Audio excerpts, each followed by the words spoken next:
A long, long time ago, after Moses led the Israelites out of Egypt and through the Red Sea, they traveled through the desert to a place called Mount Sinai.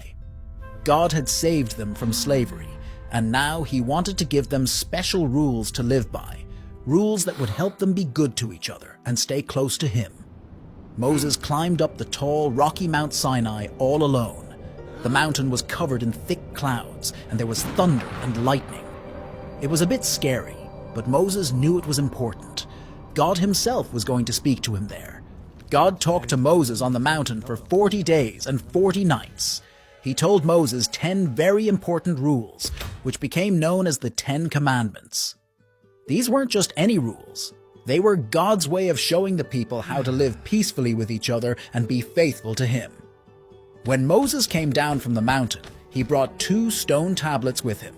The commandments were written on these tablets so everyone could remember them.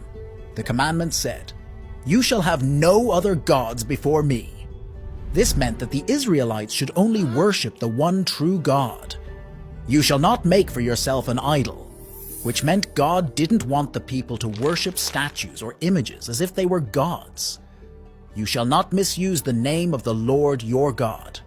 God meant that they were to speak God's name with respect, not carelessly.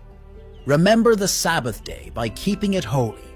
He wanted 1 day a week for them to rest and think about God, just like God rested on the 7th day when he created the world. Honor your father and your mother.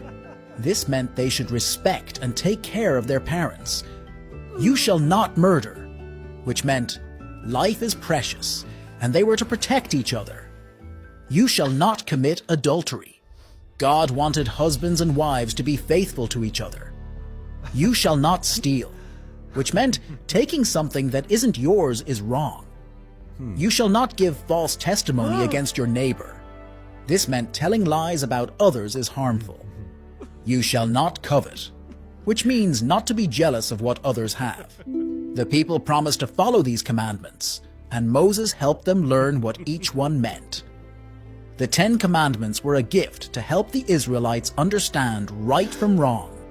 They were rules to live by that would keep them safe and happy.